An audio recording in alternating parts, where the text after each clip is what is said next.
Parents stole my college savings for a talentless rapper brother. I left home, exposed the theft in court, and now the family begs me for help on their knees. Ever kill yourself trying to build something just to watch someone wreck it like it was trash? Yeah, that was me. I-20 male had a partial scholarship to ETSPI. Not a full ride. That meant no free lunch. I had to cover housing, food, gas, books, all of it. So I did what I had to do. I got a job at a busy restaurant on the edge of town, started bussing tables, and worked my way up to line cook. The hours sucked, but it was steady. Nights, weekends, double shifts. I didn't complain. I just stacked cash like my life depended on it, because it kind of did. But here's where I screwed up. I didn't have a bank account. Long story, but I never got around to it, and I didn't want to keep stacks of cash under my mattress like some cartoon character. So my dad says, "Why don't you put it in my account? It's safer there. I'll keep it for you until you need it." I should have seen the red flag waving right there. But I was stupid, or maybe just hopeful. I figured if I couldn't trust my own dad, then who the hell could I trust? So for 2 years, 2 whole years, I funneled all my savings into his account. Every tip, every paycheck, every dollar I could scrape went in. I barely bought myself anything. No new clothes, no vacations, no tech, no dumb purchases. Just food, work, sleep. My friends were out doing normal 20-year-old stuff, and I was buried in grease and stress, saving every penny for college. Fast forward to the spring before I was supposed to start ETSPI. The scholarship came through, partial, like I said, but it was real. That was my shot. I had enough saved to cover housing, books, a beater car to get to campus, and even a little cushion. I wasn't going to be rich, but I was going to make it work. Then boom. My idiot younger brother, 17 male, suddenly decides he wants to be a singer. Not talented or anything, just vibes and delusion. This is the same kid who blasts trash auto-tune at 2 a.m., never knocks, breaks my stuff, mocks everything I care about, and somehow still gets defended like he's the damn victim. Don't be so hard on him. He's just finding his passion, they say. Yeah, his passion was ruining my life. Let me explain something. This kid has no talent. I'm not being bitter. I'm being real. He couldn't hold a note in a bucket if you superglued it to his hand. But he got it in his head that he was going to win some singing contest downtown, one of those knockoff idol shows run by local venues to sell tickets and beer. Only thing was, the contest required a music video to enter, cameras, rented studio, the whole fake-it-till-you-make-it vibe. Guess who funded it? Yep, me.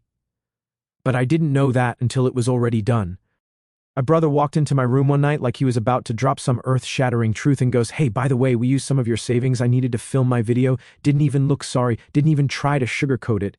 He said it like he was proud, like he'd just won the jackpot and wanted me to know. I stared at him like, "You're joking." He just grinned and walked out, like that was it, like this was just another Tuesday. I confronted my parents right after, went downstairs, found them watching TV like nothing happened. I said, "What the hell? You took my college savings and gave it to him?" My mom paused the show and looked at me all calm and fake-wise. "We only took half," she said. "He needed support. You still have time to save up more." Like that was supposed to be reasonable. Like losing half of 2 years' worth of savings was just a minor inconvenience, like I was being selfish for getting mad. My dad added, "You can still work part-time, can't you? Your brother's pursuing his dream." I said, "My dream was to go to ETSPI." He said, "You're being dramatic. You're not homeless. You have a roof. You'll figure it out." I've never wanted to flip a table so bad in my life. They acted like I was the villain. They told me I needed to grow up, that I shouldn't be so sensitive, that money isn't everything. My mom even threw in, "Don't act like a girl, like being upset over your own stolen money was feminine now." So I stopped talking, just walked out of the room and let it burn inside me. That music video? It was trash, embarrassing even. My brother wore this shiny gold jacket and stood on a beach singing off-key to some royalty-free beat, like he was making the next big anthem. My parents thought it was genius. They shared it with our relatives. My uncle texted me, "So proud of your brother's ambition." I wanted to throw my phone. It got 37 views. Half of them were probably from my aunt. After that, I knew I needed to make a move. I got help from my grandfather, the only one in the family who still had common sense. He helped me open a bank account in my own name and showed me how to set up auto deposit. Quietly, I started routing every paycheck into that account. Didn't tell my parents, didn't say a word, just smiled and nodded whenever they asked if I was still saving. I even told my dad that my new manager was changing the payment schedule to quarterly to keep him off my back. But I still had some money left in his account. Figured I'd wait until tuition day, then pull it. Big mistake. It had been a few quiet months since the whole "let's rob our son to fund American Idol Junior" stunt. I didn't say anything more about it. What was there to say? They'd made it clear where I stood in this family, right under their shoes. I kept working, kept saving in my new account, and played the long game. I still had plans for ECPI. My start date was around the corner, and even though I was down half my savings, I wasn't dead in the water yet. Worst case, I'd dorm with 3 dudes in a shoebox and eat off-brand cereal for 2 years. I'd make it. Then came the next hit. Not a surprise. Just a slow-moving disaster everyone saw coming except the 2 people responsible for creating it. My brother's girlfriend got pregnant. Normally you'd expect some kind of panic or serious conversation. Nah. What happened instead was my mom treating it like they were announcing a royal wedding. She even said the words, "beautiful blessing." I nearly choked on my cereal. This girl, let's call her Lucy, was loud, constantly complaining about everything, and once stole a phone charger from my room the first time she visited and claimed it got mixed up in her bag. Mixed up. She thought I was dumb, and to be honest, she wasn't totally wrong, at least not about my parents. So now Lucy's pregnant, and the family's acting like my brother's about to bring a future president into the world. My dad pulls me aside one morning trying to do the whole serious dad look. Says we're entering a new chapter as a family and need to come together to help your brother adjust to fatherhood. I knew something was up. My dad doesn't talk in Hallmark card language unless he's prepping for something shady. So I checked the bank. Gone. Everything I had left in his account, about $3,700, was gone. I stared at the zero balance for a full minute, like maybe it was a glitch. Then I went downstairs and asked him flat out, "Where's the rest of the money?" He had the nerve to act confused. "What money?" "My savings. The money you said was safe. It's not there." "Oh, that." He said it like I was asking about a misplaced sock. "We had to use it to help your brother. Lucy's family isn't stepping up, and they need supplies, crib, diapers, essentials." I asked, "Why is that my problem?" He shrugged. "It's not about blame. It's about responsibility." I laughed. I actually laughed loud. Because at that point, what else can you even do?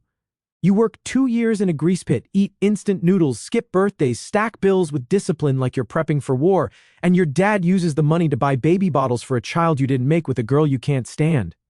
I went to my mom, same story. She tried the whole guilt route. "You don't understand what it's like to be a parent. You'll get it one day. Family helps family." I asked her, "Who helped me?" She didn't answer. Just looked at me like I was the villain again. That's their favorite thing, turning every one of my objections into a "how could you say that" moment. I didn't yell, didn't argue, just walked away and sat in my room staring at the wall for a long time. The numbers kept flashing in my head, not just the $30,700, but the months it took to earn it, the shifts I picked up last minute, the times I stood in the freezing alley on break just to breathe. Every Saturday night I turned down because I needed the hours. Every double shift, all gone, wiped clean like it never happened. That night I went to my grandfather and told him everything. He didn't say much, just sat there silent, nodding. He asked how much I had left in my own new account. I told him not a lot, but I was building again slowly. He leaned back, looked me dead in the eye and said, "You can't build on quicksand. You're living with people who think they own your future." That stuck. So I told him what I wanted to do. I told him I needed to leave. Now, not later, not after ECPI started. I didn't feel safe in that house. Not physically, but mentally. I didn't feel like a son. I felt like a goddamn vending machine they shook every time my brother screwed up. My grandfather said he'd help. He gave me enough for a plane ticket, didn't ask questions, didn't lecture, just handed it over along with a folded up piece of paper with a name and number. "A friend of mine. You can stay there for a bit. Small room, but it's clean. Work nearby." That night I packed everything I had. Just clothes, laptop, papers. Left most of my stuff behind. Didn't say a word to my parents. Left a note on the fridge, "I'm done being your plan B. Don't contact me." I turned my phone off and got in a cab to the airport before the sun came up. The whole ride I didn't feel free. I felt exhausted. That kind of deep exhaustion you don't sleep off. Like my body had been holding back a breakdown for 2 years and finally let go. I crashed hard when I got to the new city. Slept for 14 hours straight in that tiny room my grandpa's friend let me use. No noise, no guilt tripping, no walking on eggshells, just silence. And for the first time in years, I wasn't afraid of what would happen if I said no. Then came the calls, unblocked numbers, emails, even a letter. "Your brother made a mistake. He needs help because, guess what? Dumbass robbed a restaurant." So I'm finally out. New city, new room, new job lined up thanks to my grandfather's buddy knowing a guy who needed help at a mechanic shop. Not glamorous, but better than frying eggs for 12 hours in that hellhole diner back home. I was getting sleep again. No guilt tripping over dinner. No stolen money. No family meetings about why my brother deserves more second chances than a lottery ticket. 3 weeks go by. I'm grinding, saving. My grandfather said he'd be the wall I never had. Then the text came from a blocked number, no name, just call us. It's an emergency. I ignored it. 10 minutes later, another, then another. Then a phone call from my grandfather, and this time he sounded weird, quiet. Your brother's in trouble, he said. I asked what kind. He robbed a restaurant. I thought he meant dined and dashed or broke a soda machine, but no.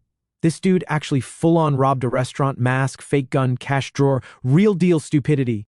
I sat there staring at my phone like, how the hell does a guy go from bad singing videos to armed robbery in less than 6 months? What's next? Grand Theft Auto? Apparently my brother got in deep with some low-level wannabe gang dudes. He owed money. Nobody knows for what. My guess, weed, gear, or maybe more studio time he pretended was an investment. Either way, the genius decides to knock over the same restaurant I used to work at, the one that paid for half his junk music career. Let that sink in. He robbed the restaurant where I busted my ass for 2 years, where I scrubbed dishes until my hands cracked, got screamed at by drunk customers, and stacked my way to a dream he helped kill. And then, this is the part that really cooks my brain. My parents start blowing up my phone. Not to say we're sorry we took your money. Not to say you were right, we failed him. Nope, they want me to help him, like that's even an option. First it was my mom texting. He didn't mean to, he was just scared. Please, he's your brother. I didn't answer. Then she called, I let it go to voicemail. Then my dad tried, straight to the usual tone. You're his brother. Family supports family. We need to hire a lawyer and you're the only one with a job. That last part was it for me. Not you're the only one who hasn't committed a felony. Not you're the only one who's responsible. Just you're the only one with a job. It wasn't even about guilt anymore. It was about utility. I was back to being the ATM, the backup plan, the scapegoat. They even tried the we'll pay you back lie again. Like I'd believe that for a second. These people couldn't pay. Back a library fine. My grandfather called again a day later, this time angry not at me, but at them. They told the public defender you were coming up to help, he said.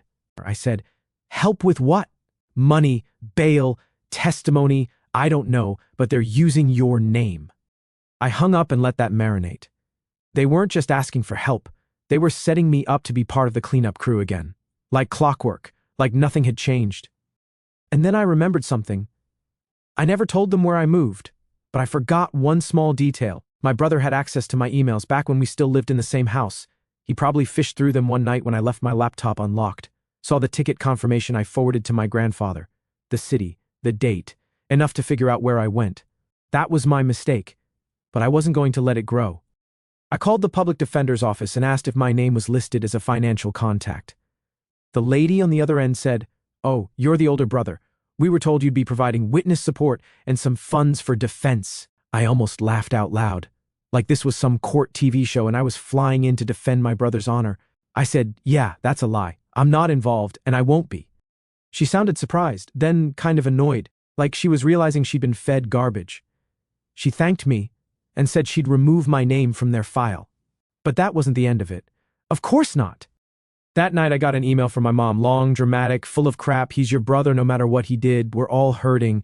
Please don't abandon your family. This is the time we need you most. I didn't even finish reading, just hit delete. The next morning my dad texted, if you won't help, at least don't talk to the police. Excuse me? I wasn't planning to, but now I wondered why they were so worried. Turns out there were security cameras, multiple. And the idiot didn't wear gloves, fingerprints, face, shoes, everything. It was the most low IQ robbery in town history. But guess what? My mom told people he only did it because he was influenced by bad people and that he came from a loving home. She even tried to use my name in her pity tour. Even his successful brother is devastated. No, I'm not devastated. I'm free. You know what I did after reading that? I booked a bus ticket to go see my grandfather, sat with him for an hour, told him everything, and he just nodded, calm, as always, then said, you want to cut them off completely? I said, yeah. He said, then do it. Stop asking for permission. After the restaurant thing blew up and I told the public defender to take my name off everything, I thought maybe, just maybe, they'd take the hint. I wasn't involved. I wasn't going to be involved. I was done playing the loyal son to people who'd throw me under the bus for a sandwich. But that's not how people like my parents operate. In their world, no just means you haven't been guilted hard enough yet. So when I said I wasn't helping, they didn't hear end of conversation. They heard challenge accepted. First came the texts all day. Every day, from both of them. My moms were full of crying emojis and Bible verses. A family divided cannot stand. Your brother is hurting. We are all hurting. This is your chance to prove you're better than what you've become. Better than what I've become? Lady, I work 50 hours a week, pay rent on time, and haven't committed armed robbery. What more do you want? My dad's texts were the opposite. He'd switch between threatening me and trying to sound like he was negotiating a business deal. 1 minute, you want to go to war with your own blood? The next, if you help us now, I'll make sure you get the money back. Dude was still acting like I was waiting on a refund from the bank of backstabbers. Then my phone started ringing at work. I never gave them my job info, so they started calling the front desk, used my name to look up the company online, and just started cold calling. First it was, can you pass a message to him? Then it escalated to, we're his family. He's in danger, like they were trying to Jedi mind trick the receptionist into panicking and transferring them. My boss called me in, asked what was going on. I explained the family drama in the least dramatic way possible. Just told him my parents are nuts and trying to pull me into my brother's legal mess. He nodded, said he'd seen worse, and told the front desk to block the number. Thank God for people who've worked long enough to spot crazy when they see it. I blocked every number I knew they used, changed my email, set all my social accounts to private, the digital version of building a moat around my life. But just like cockroaches, they found new cracks. One day I came out of work and there was a beige Honda with a scratched bumper parked across the street. Didn't think anything of it until I saw someone step out and start waving. It was my mom. She'd driven 3 hours to come find me. No warning, no heads up, just popped up like this was some wholesome surprise reunion and not a psychological ambush. I turned around and walked back inside like I forgot something. Told my boss, hey, I think I'm about to have a stalker moment outside. He looked out the window, saw her pacing, and said, want me to call the cops? I didn't say yes, but I didn't say no either. Eventually she left. Probably drove all the way back feeling proud of herself, like she tried her best, like showing up at my job was a loving gesture and not wildly inappropriate. The next day she left a letter under my apartment door. No envelope, just folded paper, still smelled like her perfume. I didn't even open it, just ripped it in half and dumped it straight in the trash. That night, I called my landlord and asked if anyone had been snooping around the building. He checked the camera and confirmed she came by, waited outside for 15 minutes, then left. At least she didn't try to break in or start knocking on doors. Small wins. I texted my grandfather and told him everything. He replied with 5 words, cut the line, change numbers. He was right. So the next day, I went to my phone provider, switched carriers, got a new number, locked my plan under a PIN code, set up a new email, changed everything. That was the final break, and for 2 solid weeks it was quiet. No texts, no voicemails, no letters, just silence. Felt weird at first. I'd been living in chaos for so long that peace didn't feel real, like I was waiting for the other shoe to drop, even though both shoes had already stomped me years ago. Then came the twist I should have expected. They started calling my friends.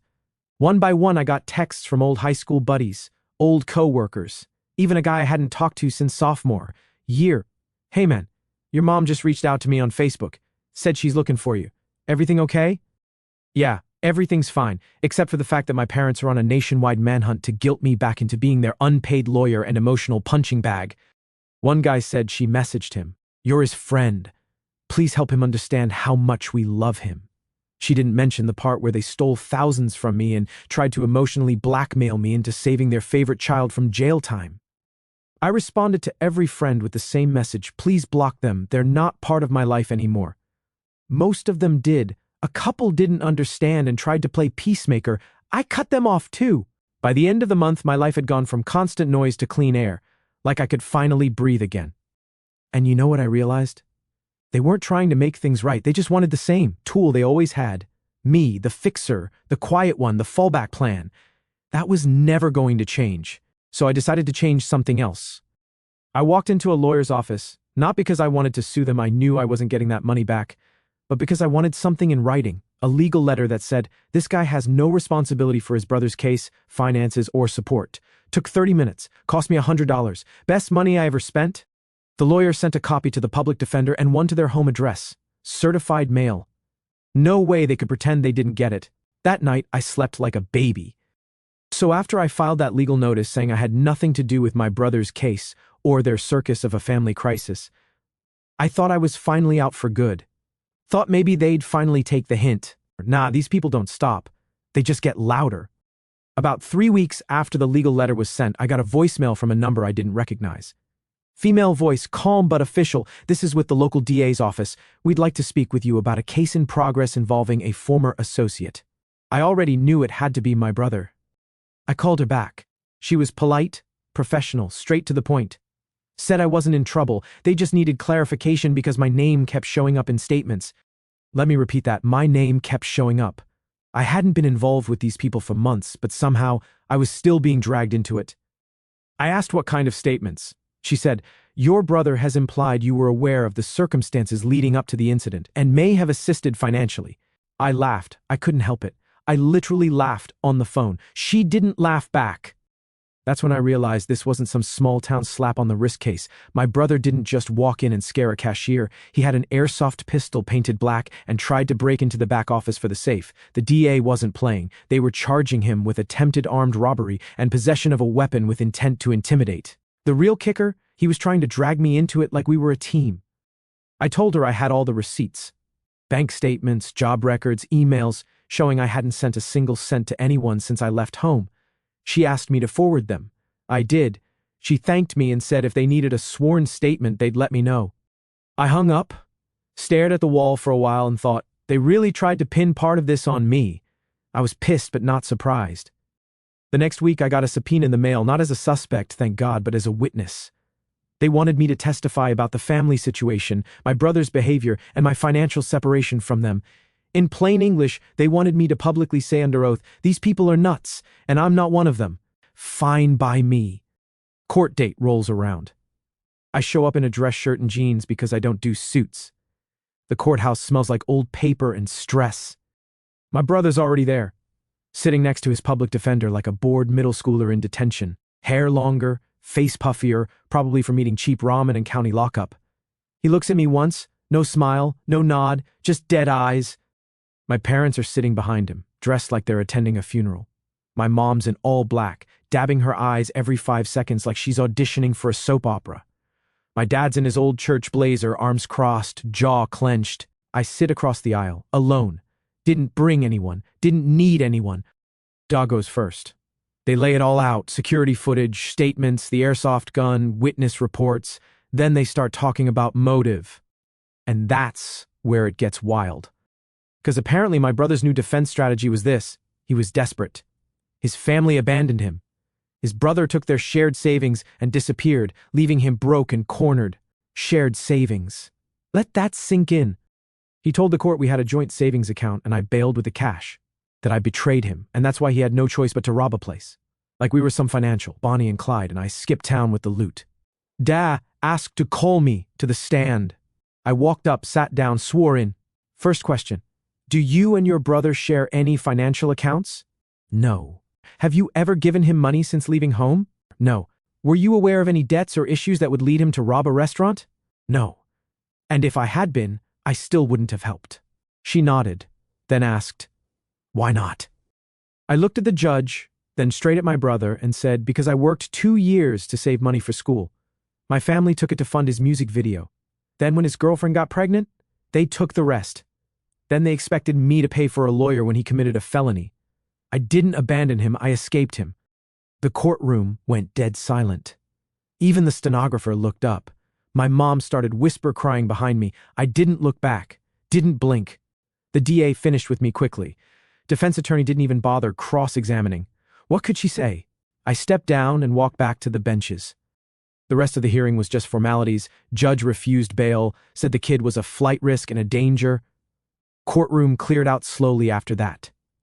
My parents didn't try to talk to me. My mom just stared at me like I'd stabbed her in the heart. My dad looked away like I wasn't even there. As I walked out, my brother Tristan yelled something. I couldn't catch it, but it sounded like, "You think you're better than us?" I didn't answer. Didn't even turn around. Because, yeah, I do. I figured after court they'd disappear, crawl back into whatever echo chamber they built for themselves and pretend none of it happened. Maybe blame the system, maybe blame me, maybe blame the economy, anything but the truth. But 2 weeks after the hearing, there was a knock on my door. Not a text, not an email, a knock. I looked through the peephole and for a second actually thought it was a prank.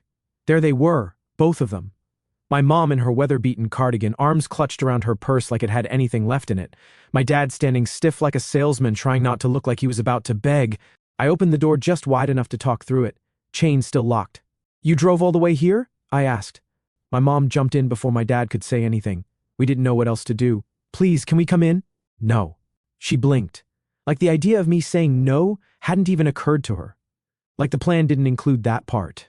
"Please." She tried again. "We just need to talk." "You can talk from right there." My dad stepped forward. "We lost the house." I just stared at him. Didn't say anything. He waited for some kind of reaction, but I gave him nothing. He kept going. "After the court stuff, the insurance company flagged us. They froze the joint account. Then your mom's credit cards got shut off. The car's not ours anymore. They're auctioning it." "Sounds rough," I said. "You need directions to the shelter?" That one landed. My mom's face crumpled like cheap paper. "How can you say that? We're your parents. You're the people who took my college savings to fund a music video and a baby, then tried to tie me to a felony. Let's not confuse genetics with loyalty." My dad didn't flinch. He never does. "We're not here to fight," he said. "We're here because we need help." I raised an eyebrow. "And I'm supposed to care because you're doing well now. You've always been the responsible one." My mom jumped in. "You have a job, an apartment, a future." "Yeah, I earned those things. You think I woke up one day and someone handed me a lease? I bled for this?" "Just a little money," my dad said. Tone flat. "Just enough for a motel, a deposit. We'll figure it out from there." I stepped back like his voice had a smell and I didn't want it on me. "You mean the way you figured it out when you drained my savings account without telling me? When you let Tristan frame me and told the cops I was part of it? That kind of figuring out?" Silence. "Where's Tristan?" I asked, just to twist the knife. "In county," my dad mumbled. "They moved his court date again. He'll probably do time." I shrugged. "Not my problem." My mom's eyes welled up. "He's still your brother." "Not anymore." That's when she dropped the final bomb. "We're not asking for free help. We'll sign something. A loan agreement, a contract. A contract. From two people who couldn't legally co-sign a napkin right now." I stared at them. These were the people who used to control my curfew, ground me for missing chores, demand respect like it was owed. Now they were begging in front of my apartment like bad actors in a play that closed 3 seasons ago. I almost pitied them. Almost. I shut the door, didn't slam it, didn't curse, just slowly, quietly closed it. They didn't knock again. They stood outside for another 10 minutes. I watched through the peephole. My mom sat on the curb. My dad made a few calls, probably trying to dig up sympathy from whatever family still answers when they call. Eventually they left. But that wasn't the end. They tried again 3 days later, this time with backup. An aunt. She left a note under my door saying I was being unfair, that my parents were just trying to rebuild, that Tristan had paid enough. I mailed the note back to her with 2 words written on the bottom, "Not interested." You don't come back from what they did. There's no reset button for betrayal. There's no apology that unstabs you. When they chose my brother again and again, they made it clear what I was to them: the emergency wallet, the responsible son, the one they could drain and dump whenever it got hard. They chose him. Now they can keep him. I blocked every number I hadn't already. Changed my locks. Told the building manager not to let anyone up without a call. Went to work the next day like nothing happened, because it didn't.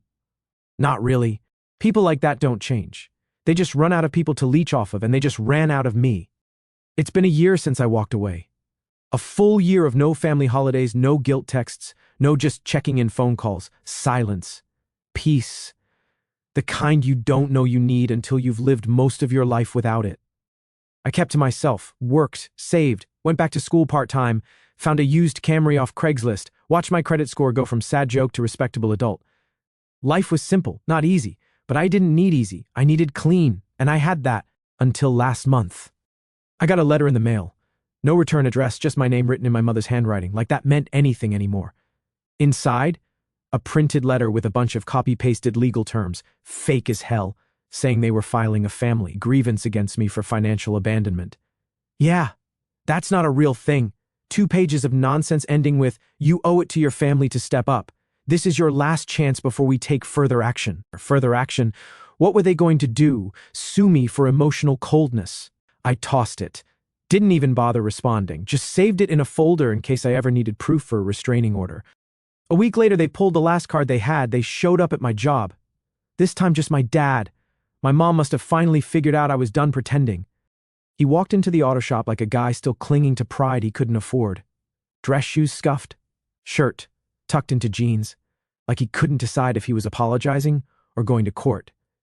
He didn't ask for me at the desk, just stood by the bay door like he was waiting for fate to hand him redemption. One of the guys yelled, "Hey man, your dad's here!" I wiped my hands, walked over, and didn't say a word, just stared. He opened with, "You look good." I said nothing. I just wanted to talk. Still nothing. "You've made your point, you've made it loud and clear, but we're still family." I finally spoke. "You lost that word a long time ago." He started to say something else, probably rehearsed it in the car. I cut him off. "You came to my job again after I changed my number, after I blocked you, after you dragged my name into court. It wasn't like that. It was exactly like that. You just didn't expect consequences." He took a deep breath. "I came because we lost everything. The house is gone, the car, credit's shot. Tristan's inside and we don't know when he's getting out. Your mom, she's not doing well." "Not my problem," I said. Simple, honest. "You're not even curious how we're doing?" I laughed once. Just one sharp breath. "You didn't care how I was doing when you emptied my savings or when you let him lie about me to a judge?" He went quiet. That same dumb silence he used when he couldn't argue but wouldn't admit he was wrong. "You can tell yourself you came to talk," I said. "But you came here to beg. You don't care about healing. You just ran out of people to leech off." That finally cracked him. His posture shifted like he dropped the act and showed up as who he really was. Tired, broke, cornered. "So, that's it?" he asked. "You're just going to walk away from your own blood?" I walked away from parasites. His jaw twitched. "You always thought you were better than us." "No, I just stopped pretending I wasn't." He didn't say another word, just turned around and walked out. No yelling, no threats, just silence. Maybe the first honest thing he'd done in years. My CO workers didn't say much. They knew enough by now. I cleaned up, finished my shift, and got home by 8. No text, no knock, nothing. That was the last time I ever saw him. Weeks passed. I heard from a distant cousin that my mom tried to set up a GoFundMe claiming they were victims of family betrayal, said their only son had abandoned them during a season of hardship. Only son, not one of their sons. Only. That was cute. The fundraiser got $83. I almost felt bad. Almost. But here's the thing, they made their choice over and over. Every time I needed support and got silence. Every time I asked why he got away with it and they told me to be quiet. Every dollar they stole, every lie they spread, they built that life. I just left the building before it collapsed. Now I live in a quiet 1-bedroom with no yelling through walls. I pay for everything myself. I got into ECPI, didn't need their help, didn't need their apology, didn't need anything. I'm not bitter. Bitterness takes energy, and they already took too much. I'm just done. People always say, "But they're your family." Yeah, so what? You don't owe loyalty to people who treat you like a backup plan. My parents tried to destroy my future to fix the mess they let my brother make. Now they can live in it. I'm not going back. Not for court, not for Christmas, not even for a funeral. They had a son, and they threw him away. Years later, I graduated with honors. I never cared for ceremonies, but that day, I stood on stage with a calm smile while they announced my name. Their last name, not their pride. Today, I'm a university lecturer. Not because they supported me, but because they lost me. As for them, they fell apart. Debt collectors, unpaid bills, loans in each other's names. One by one, they ended up in the ER, fevers, stress, collapsing under pressure. But truth is, the real heat came from the consequences finally catching up.